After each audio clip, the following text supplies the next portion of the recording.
ज्यादा कुछ बातें करने की बजाय सिर्फ एक रिवायत पढ़कर अपनी गुफ्तगू को मुकम्मल करूंगा और आपकी तवज्जो चाहूंगा मेरे आका सल्लल्लाहु अलैहि वसल्लम के दीवानों, और मैं अपनी बहनों की भी तवज्जो चाहता हूँ। ये सबक है, इसको बार बार दोहराया गया है और दोहराने का हुक्म है।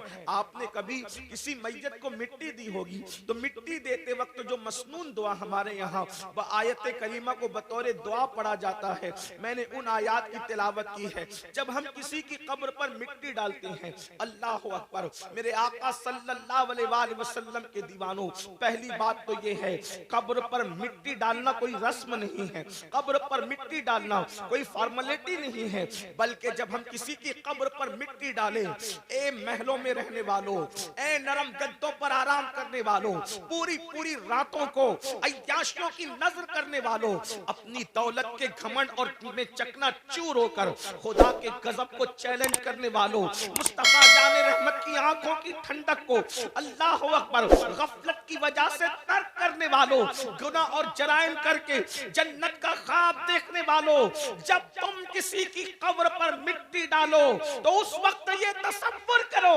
आज मैं किसी के वजूद पर मिट्टी डाल रहा हूं, कल इसकी जगह मैं हूंगा, कल नहीं तो परसों, और मेरे वजूद पर भी मनो मिट्टी डाली जा रही होगी। जरा तसव्वुर तो करें, जिसके वजूद पर आप मिट्टी डालते हैं, हालांकि वो मसनून है, उस मोमिन का हक है, लेकिन कभी हमारे वजूद पर भी तो मिट्टी होगी। वजूद पर नन्ना सा कोई धब्बा अगर लग जाए, चाहे फूल का हो, चाहे इत्र का हो, चाहे तेल का हो, चाहे सालन का हो, कितना बेचैन हो जाते हो। पाक धब्बा जो नापाक नहीं है, वो दामन पर लगने से कितना बेचैन होते हो कि ये धब्बा लेकर जलसे में कैसे जाऊंगा। कोई साबुन से धो रहा है, कोई लेमन का इस्तेमाल कर रहा है, लेकिन अल्लाह अकबर, वजूद पर हलाल चीजों के धब्बे से बेचैन होने वालों, कभी गुनाह के धब्बे जो इस दिल पर लगे हैं उससे भी बेचैन हुए हैं, उससे भी बेकरार हुए हैं, उससे भी मुस्तरिब हुए हैं। मुमकिन है कि जलसों में, महफिलों में, वलीमे की महफिल में, शादी की महफिल में, निकाह की महफिल में ये धब्बा लेकर के जाओ तो इंसान तुम्हारा मजाक उड़ा सकता है, लेकिन दिलों पर करोड़ों जराइम के धब्बे लगा रखा है। फरिश्ते और अल्लाह के नेक बंदे दिलों से नफरत कर रहे हैं। खुदा कलाम नहीं फरमाएगा, खुदा निगाह रहमत नहीं फरमाएगा। अल्लाह अकबर, क्या बनेगा उस वक्त हमारा। अल्लाह अल्लाह, जब हम पहली मिट्टी मुट्ठी भर के मिट्टी डालते हैं तो कहते हैं मिनहा खलकनाकुम, इसी पर इंसान का गुरूर चकना चूर हो जाना चाहिए। लोग कहते हैं मैं सरदार हूं, मैं मुखय्यर हूं, मैं अदीब हूं, मैं खतीब हूं, मैं डॉक्टर हूं, मैं इंजीनियर हूं, मैं वकील हूं। आप जानते हैं मोबाइल की रिकॉर्डिंग की गई कि सबसे ज्यादा दुनिया में इंसान क्या अल्फाज बोलता है पूरी दुनिया में, सिर्फ हिंदुस्तान और बैरून यानी कि पड़ोसी मुल्क की बात नहीं, बर्रे सगीर की बात नहीं, पूरी दुनिया के लोगों की रिकॉर्डिंग की गई फोन की कि सबसे ज्यादा इंसान क्या बोलता है। तो रिकॉर्डिंग के अंदर ये बात ऑन रिकॉर्ड आई कि इंसान सबसे ज्यादा मैं बोलता है, मैं से ज्यादा वो कोई दूसरे अल्फाज का इस्तेमाल नहीं करता। और याद रखना, जहां अना है, इसलिए कि मैं को अरबी में अना कहते हैं, जहां अना है वहां फना है। जब तक इंसान में मैं है, अगर वो तहज्जुद भी पढ़े तो अल्लाह की मारिफत नसीब नहीं होती। जब तक इंसान में मैं है, अगर वो कुरान भी एक दिन में पूरा खत्म कर ले, अल्लाह का इरफान नसीब नहीं होता। इसीलिए सूफिया पहले मैं निकालते हैं, जहां मैं है वहां कुछ नहीं है। हजरत अल्लामा शरफुद्दीन यहिया मनीरी रहमतुल्लाहि ताला अलैह अपनी किताब मकतूबात सदी दो सदी के एक मकतूब में लिखते हैं, अगर इंसान तेरे दिल में जर्रा बराबर भी मैं अना तकब्बुर है, जर्रा बराबर, तो अल्लाह तेरी इबादत कबूल नहीं करेगा। इबादत की कबूलियत के लिए मैं का खत्म होना जरूरी है, इसलिए कि सबको शैतान ने तबाह किया और शैतान को जिसने तबाह किया ये उसकी मैं है। इससे पता चला कि शैतान से बढ़कर भी कोई अगर नुकसानदेह चीज है तो उसको मैं कहते हैं, उसको अना कहते हैं, उसको घमंड और तकब्बुर कहते हैं। कुरान कहता है वस्तकबरा व काना मिनल काफिरीन, तकब्बुर किया और काफिरों में से हो गया। मुसलमानों, इसलिए सिर्फ इबादत पर तवज्जो न हो, बल्कि जो इबादत गुरूर पैदा कर दे, घमंड पैदा कर दे, उससे अल्लाह की पनाह ना हो। अल्लाह की पनाह तलब करो। याद रखना, अगर दामन में तवज्जो करना, मैं सूफिया की बात कर रहा हूं, अल्लाह अकबर, अगर गुनाह करके निदामत है और अमल करके घमंड है, तो अमल करके घमंड से बेहतर गुनाह की निदामत है। ये बात अच्छी तरह याद रखना। आज बहुत सारे लोग, शायद वो अहले सुन्नत में नहीं है, अपने अमल पर नाज़ा है। दूसरों में और हम में फर्क यही है कि वो सिर्फ अमल पर नाज करते हैं और हम अमल करके अमल पर नहीं, जाने अमल मुहम्मदुर रसूलुल्लाह की निस्बत पे नाज करते हैं। नारे तकबीर, नारे रिसालत, औलादे गौसे आदम।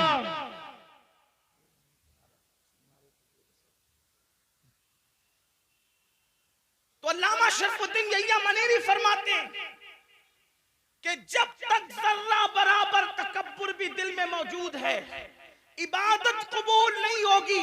और अब वो तकब्बुर की डेफिनेशन कि तकब्बुर है या नहीं, इसकी पहचान बयान करते हैं। आप भी डूबे अपने अंदर, मैं भी डूबूं अपने अंदर, इसलिए कि खिताब, मेरी अक्सर आदत है, पहली बात तो खिताब नहीं करता और गुफ्तगू करता हूं, तो हमारे बुजुर्गों ने हमें बताया कि लोगों को मुखातब करने से पहले अपने आप को मुखातब करो, इसलिए कि आपसे ज्यादा जरूरत इस्लाह की हमें है, मुझे है। अल्लाह अकबर। तो अल्लामा मनीरी फरमाते हैं कि क्या कहते हैं कि तकब्बुर जर्रा बराबर है, तेरी इबादत तुझे फायदा न देगी, तेरी इबादत कबूल न होगी। अब तकब्बुर और घमंड की जो है वो निशानी बयान फरमाते हैं कि एक इंसान पूरी दुनिया के इंसानों से अपने आप को हकीर समझ रहा है कि मैं सबसे हकीर हूं, सबसे जलील हूं। वाकई कह नहीं रहा है, समझ रहा है, इसलिए कि कहना और है, समझना और है। हम बार बार कहते हैं मैं सबसे ज्यादा हकीर हूं, लेकिन किसी मकाम पर अगर हमें बैठने को अच्छी जगह ना मिले तो नाराज होकर महफिल से निकल जाते हैं। क्या हमारे लिए जगह भी ना थी? अल्लाह अकबर। तो इंसान कहता बहुत कुछ है लेकिन समझता कम है। अल्लाह अकबर। तो अल्लामा मनीरी रहमतुल्लाहि ताला अलैह फरमाते हैं, सारे इंसानों से इंसान अपने आप को हकीर समझता है, लेकिन सिर्फ एक इंसान से अपने आप को बेहतर समझता है। सबसे हकीर समझकर एक से अपने आप को बेहतर समझा, मतलब अभी भी उसके अंदर घमंड और तकब्बुर बाकी है। और जिसमें तकब्बुर बाकी है, अल्लाह उसके अमल को उसके मुंह पे मारेगा, अल्लाह उसके अमल को कबूल नहीं फरमाएगा। अपने मन में डूब कर पाजा सुरागे जिंदगी, तू अगर मेरा नहीं बनता न बन, अपना तो बन। तो पहली मुट्ठी भरकर जब हम किसी कब्र पर मिट्टी डालते हैं तो कहते हैं मिन्हा खलकनाकुम। उसका मतलब क्या है? घमंड वालों, तकब्बुर वालों, चाहे हुस्न का हो, चाहे इल्म का हो, चाहे दौलत का हो, चाहे नसब का हो, चाहे तकवा परहेजगारी का हो, कुरान कह रहा है इसी मिट्टी से तुम्हें पैदा किया गया है।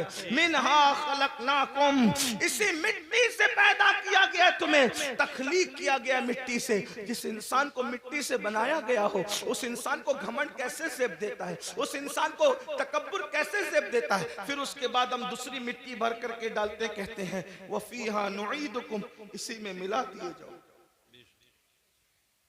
उठाया मिट्टी से मिलाएंगे मिट्टी, और फिर वमिन्हा नुखरिजुकुम तारतन उखरा, तीसरी मुट्ठी भरकर जब हम मिट्टी डालते हैं तो कहते हैं, आयत करीमा को बतौर दुआ पढ़ते हैं, और फिर इसी मिट्टी से तुम्हें उठाया जाएगा।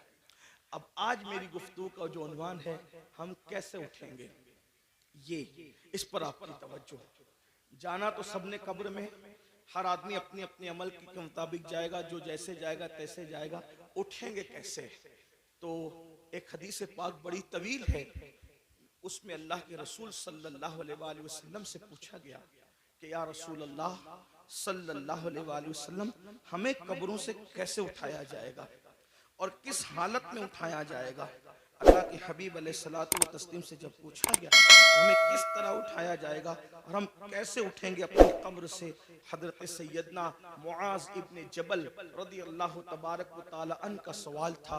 आपने सवाल किया आका कैसे उठेंगे, तो अल्लाह के हबीब अलैहिस्सलाम ने कहा ए मुआज तूने बहुत मुश्किल सवाल किया मुझसे, और उसका जवाब देने से पहले तवज्जो करना, उसका जवाब देने से पहले सैयदुल आलमीन कायदुल मुरसलीन आलिमे मा काना व मा यकून इतना रोए कि रोते रोते दाढ़ी भी आंसुओं से तर हो गई और हुजूर के कपड़े भी आंसुओं से तर हो गए। सवाल क्या था, आका कब्रों से हम कैसे उठेंगे, किस हालत में उठेंगे, किस शक्ल में उठेंगे, किस अंदाज से उठेंगे। तो अल्लाह के हबीब अलैहिस्सलाम पर उस कब्र से उठने की कैफियत जब हुजूर को याद आई कि उम्मत कैसे उठेगी, हुजूर इतना रोए सल्लल्लाहु अलैहि वसल्लम कि आपकी दाढ़ी आंसुओं से तर हो गई, कपड़े आंसुओं से तर हो गए, और फरमाया तूने मुश्किल सवाल किया और फिर जवाब दिया ए मुआज जब मेरी उम्मत कब्र से उठेगी तो वो 12 सूरतों में उठेगी, 12 शक्लों में उठेगी। कब्र से उठने वालों की 12 पोजीशन होगी। अब यहाँ तवज्जो के साथ सुने,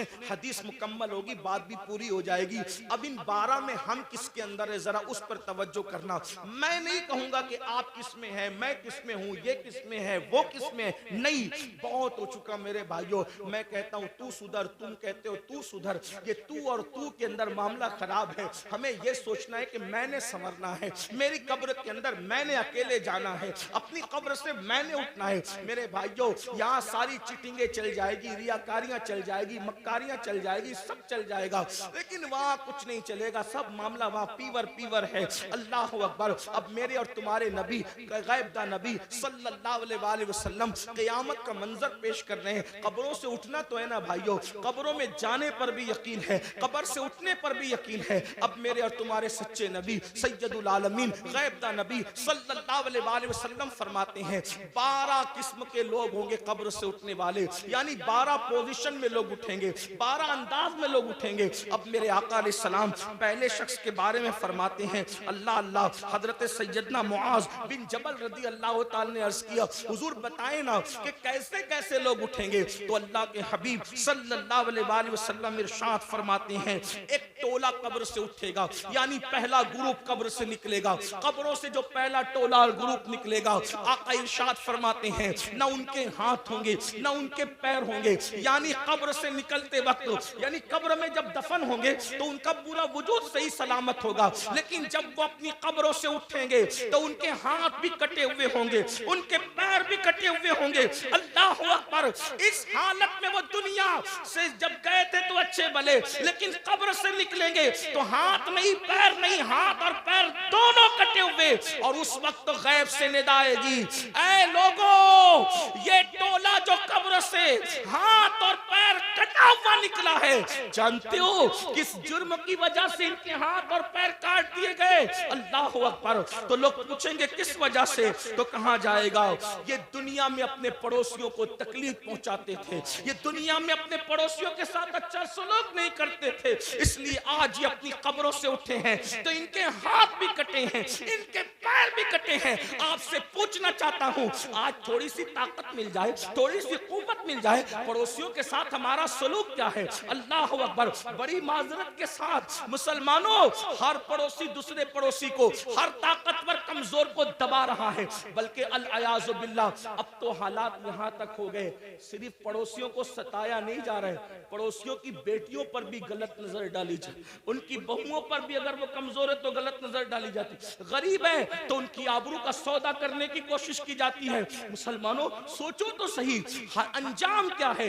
ये दुनिया है, दुनिया में कोई रोके ना रोके, कोई टोके ना टोके, कोई जो चाहे जिस तरह चाहे कर ले, मगर कब्र है, आखिरत है। जरा सोचो तो सही, दुनिया में जिसके हाथ नहीं उसका अंजाम क्या, दुनिया में जिसके पैर नहीं उसकी हालत क्या, लेकिन आखिरत में जो अल्लाह अकबर लंगड़ा और लूला कर दिया जाए, किस बुनियाद पर? पड़ोसियों को सताने की बुनियाद पर। आइए मैं तूल ना देते हुए सिर्फ एक दो रिवायत इस सिलसिले में आपकी खिदमत में पेश करूं। जानते हैं अल्लाह के रसूल अलैहिस्सलाम फरमाते हैं कि जिब्रील ने मेरे पास आकर पड़ोसियों के बारे में ऐसी ऐसी बातें करना शुरू की कि मुझे अंदेशा हुआ कि कहीं पड़ोसियों को विरासत में हकदार ना कर दिया जाए, पड़ोसियों को जो है इंसान के माल में शरीक ना कर दिया जाए। आका अलैहिस्सलाम इरशाद फरमाते हैं कि कोई बंदा पेट भर करके खाना खा के सो जाए और उसका पड़ोसी भूखा हो, आका फरमाते हैं वो कामिल मोमिन नहीं हो सकता। यहाँ तक आका फरमाते हैं कि पड़ोसी का हक ये है जब तुम अच्छा खाना बनाओ तो थोड़ा सा पानी अपनी हांडी में बढ़ा लो ताकि वो खाना तुम अपने पड़ोसी को भेज सको। आज हम जलसों में, कॉन्फ्रेंसों में और तहरीरों में बड़ी दर्द भरी बातें करते हैं। आज लोग क्या कहते हैं, इसकी बेटी भाग रही है, ये हो रहा है, वो हो रहा है। मैं कहता हूँ सब हो रहा है। अगर हमने अपने पड़ोसी का ख्याल कर लिया होता तो गरीब की बेटी ना भागती। और एक बात आपको बताऊं, किसने कह दिया कि सिर्फ गरीब की बेटी भाग रही है? बड़ी माजरत के साथ सिर्फ गरीबों की नहीं बल्कि मालदारों की भी। और उसकी वजह सिर्फ गुर्बत नहीं है बल्कि अच्छे रिश्तों का न आना भी उसकी वजह है, जहेज की लानत भी उसकी वजह है, साथ ही साथ इल्म का न होना भी उसकी वजह है, साथ ही साथ फजूल खर्चियों में हमारा पढ़ करके शादियों को महंगा करना भी उसकी वजह है। लेकिन बस इतना अर्ज करना चाहता हूँ, अपने पड़ोसियों का ख्याल करो, पड़ोसियों का लिहाज करो। और अगर पड़ोसियों को सताओगे, जुल्म करोगे तो याद रखना कब्र से बगैर हाथ और बगैर पैर के उठने के लिए तैयार हो जाओ। इसी पे बस नहीं, आका फरमाते हैं वो लंगड़े भी उठेंगे, लूले भी उठेंगे और उनको मुंह के बल घसीटते हुए जहन्नम में ले जाया जाएगा कि तुमने पड़ोसियों पे जुल्म किया था। एक बात पड़ोसियों के मुतालिक और रस करूं आपसे, आज पड़ोसियों के साथ अच्छा सलूक हमारा नहीं। कल लोग जब घर खरीदने जाते थे तो देखते थे कि मुसलमान रहता है कि नहीं रहता है पड़ोस में, और लोग मुसलमान के पड़ोस में रहना पसंद करते थे। और आज लोग मुस्लिम मोहल्ले में रहना पसंद नहीं करते। क्यों? सबसे ज्यादा कचरा और घान अगर किसी इलाके में होगी तो मुस्लिम मोहल्ले में। नंगे बच्चे चड्डी पहन करके गाली गलोच कर रहे होंगे तो मुसलमानों के मोहल्ले में। रात के 3-3 बजे तक के झगड़े फसाद की आवाज आ रही होगी तो, और टीवी का आवाज जोर से हो रहा होगा तो मुसलमानों के मोहल्ले में। हद है, जिस मजहब ने डिसिप्लिन सिखाया आज उस मजहब के मानने वाले डिसिप्लिन से दूर है और दूसरों ने हमसे सीख लिया और हम कोरे हो गए। ये रोना है, कोई डिसिप्लिन हमारी जिंदगी में नहीं। मुसलमानों सोचो तो सही, हम कहाँ हैं? हमें इससे निकलना है। हमें, अगर हम दीन सीखने आए हैं जलसों में तो मुबारकबाद के मुस्तहिक हैं, और अगर हम सिर्फ भीड़ करने आए तो जलसों के अंदर सियासी जलसों में सर देखे जाते हैं, मजहबी जलसों में सर नहीं देखे जाते। यहाँ तो बदलने वालों की तादाद देखी जाती है। अगर जलसे इनकलाब नहीं पैदा करने, सिर्फ रसूमात पर हैं, तो ये क़यामत की निशानियों में से एक निशानी है। अल्लाह के रसूल अलैहिस्सलाम ने फरमाया क़यामत की निशानियों में से एक निशानी ये है कि लोग दीन सुनने जमा होंगे, दीन पर अमल करने जमा नहीं होंगे। अल्लाह अकबर। जलसे वाले भी खुश, खतीब साहब भी खुश कि क्या हजारों की भीड़ थी। लेकिन कहता हूँ ये क़यामत की निशानी है। दिन उस वक्त तक ठंडा नहीं होगा हमारा जब तक के जैसे जलसे में रात के 3 बजे तक टिक कर बैठते हो, उसी तादाद में जब तक नमाज फजर में ना आओ हमारे कलेजे ठंडे नहीं हो सकते। इसलिए कि सरों को गिनकर सियासी लीडर तो खुश हो सकते हैं, मजहबी लोग इससे खुश नहीं। हाँ, शुक्र जरूर है कि आप आ गए, अल्लाह का शुक्र है, शुक्र करते हैं। लेकिन कितने लोग अमल करते हैं, कितने लोग तब्दील होते हैं? तब्दील होने के लिए सुनो और आज के बाद अहद करो, पड़ोसियों के साथ बदसलूकी नहीं होगी। एक बात आपसे कहता हूं, हमारे इमामुल अइम्मा, सिराजुल उम्मा, काशिफुल गुम्मा, सैयदना नुअमान बिन साबित, इमाम आज़म अबू हनीफा का एक पड़ोसी था। मौसीकी के फन में माहिर था और आपको सताने के लिए पूरी रात मौसीकी बजाता था, म्यूजिक बजाता, बहुत तकलीफ पहुंचाता था, गाना भी गाता था, तकलीफ भी तकलीफ पहुंचाने उसका मशगला। और एक बात ये भी याद रखना, अगर कोई पड़ोसी आपको सताए आप सब्र करें, क्योंकि पड़ोसी का हक है, आप सब्र करें, आप उस पर जुल्म न करें। इमाम आज़म अबू हनीफा रहमतुल्लाहि तआला अलैह सब्र करते थे। एक दिन किसी ने उसकी कंप्लेन कर दी बादशाह के सिपाह के पास। बादशाह के सिपाही है, उसको उठा के ले गए, और जब उसको उठा करके ले गए तो इमाम आज़म अबू हनीफा ने किसी से पूछा, आज उस गवैये की आवाज नहीं आती? देखो हम तो कभी बरसा बरस पड़ोसियों की का ख्याल ही नहीं रखते, आवाज आ रही कि नहीं आ रही, किस हालत में नहीं है, लेकिन इमाम आजम थे। यही तो बात है। दीन मुकम्मल दीन है, दीन मुकम्मल निजाम हयात है, दीन मुकम्मल जो है अल्लाह अकबर कानून जिंदगी है। इमाम ने पूछा आज उस गवैये की आवाज नहीं आ रही है, तो किसी ने अर्ज की खुशी खुशी हजरत उसको तो पुलिस उठा के ले गई, उस पे तो कंप्लेन हो गई है, उसको जेल में डाल दिया गया। अब मेरे पड़ोसी को जेल में डाल दिया गया, आप उसी वक्त तशरीफ ले गए और जाने के बाद आपने फरमाया कि मेरा पड़ोसी है, इसको जेल में क्यों डाला गया?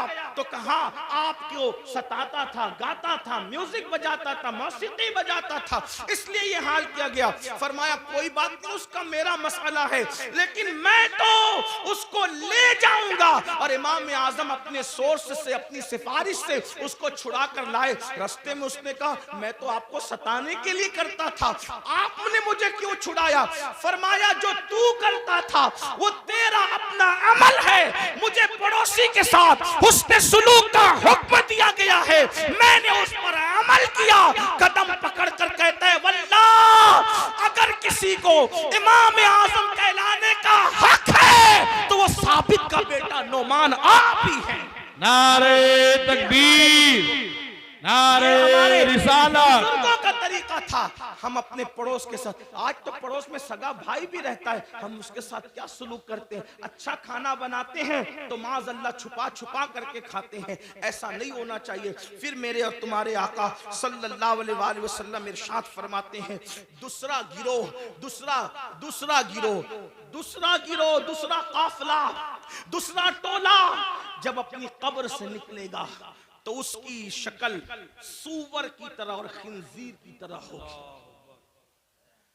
खिंजीर और सूवर की शक्ल में वो अपनी कब्रों से निकलेंगे। हालांकि जब उनको कब्र में रखा गया था तो उनके चेहरे अच्छे भले थे, लेकिन अब वो मैदान महशर में उठेंगे तो वो सूवर की शक्ल और खिंजीर की शक्ल लेकर उठेंगे। सहाबा बेचैन हो गए, तड़प गए, अर्ज किया या रसूल अल्लाह सल्लल्लाहु अलैहि वसल्लम, जो गिरोह, जो टोला, जो काफिला कब्रों से सूवर और खिंजीर की शक्ल में उठेगा उनका क्या कसूर होगा? तो मेरे आका फरमाते हैं उनका कसूर ये होगा कि वो नमाजों में सुस्ती करते थे, वो नमाजों में गफलत करते थे। मुसलमानों जरा सोचो तो सही, अपने नबी की हर बात पर यकीन है, इन बातों को क्यों भूल जाते हो? जिसके कहने पर अल्लाह को एक माना, जिसके कहने पर कुरान को अल्लाह की किताब माना, जिसके कहने पर दीन इस्लाम को हक माना, अल्लाह अल्लाह उस रसूल का फरमान है बेनमाजी, नमाज में सुस्ती करने वाला जब अपनी कब्र से उठेगा तो सूवर की शक्ल में उठेगा,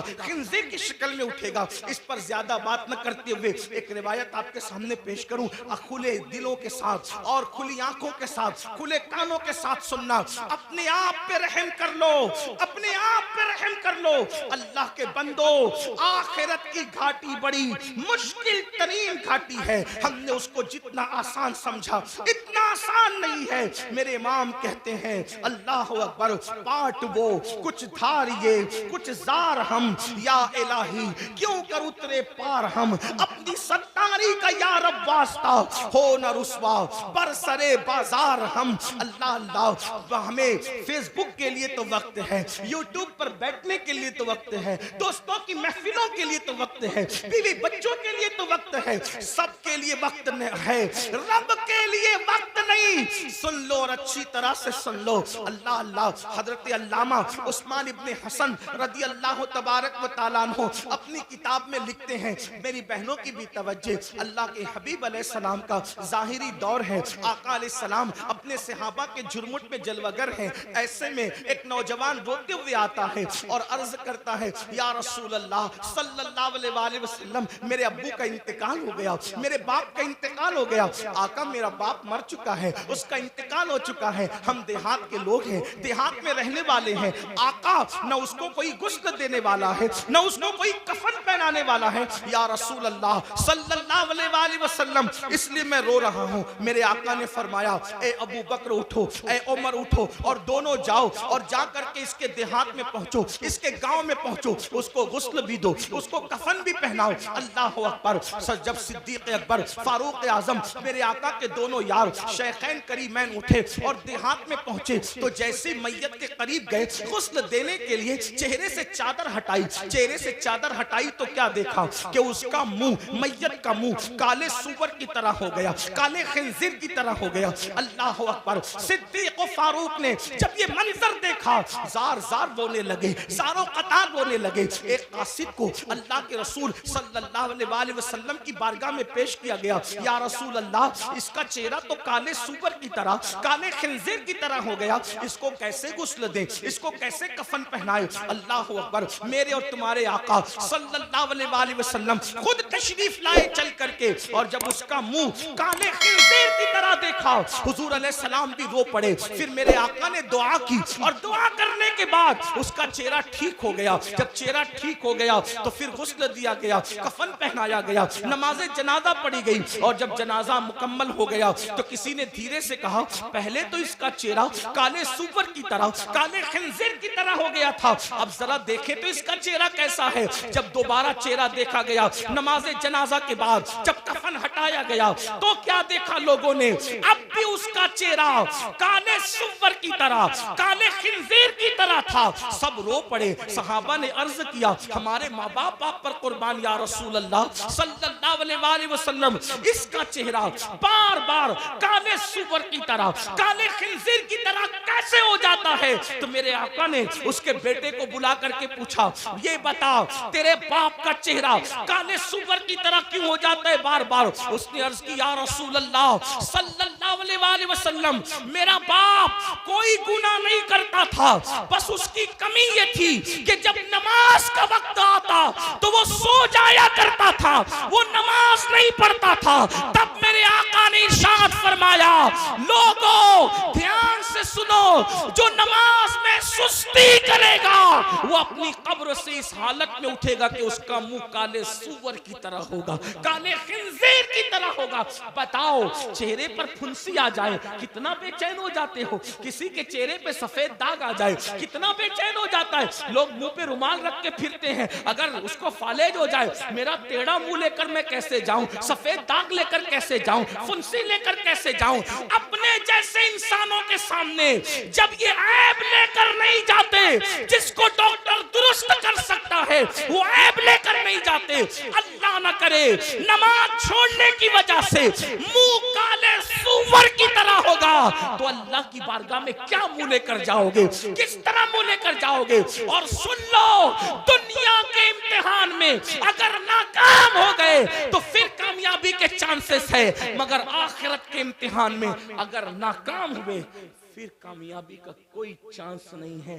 पहली और आखिरी मर्तबा मौका मिलेगा, क्या तैयारी की उसके लिए? नहीं नहीं, हमें टाइम निकालना होगा।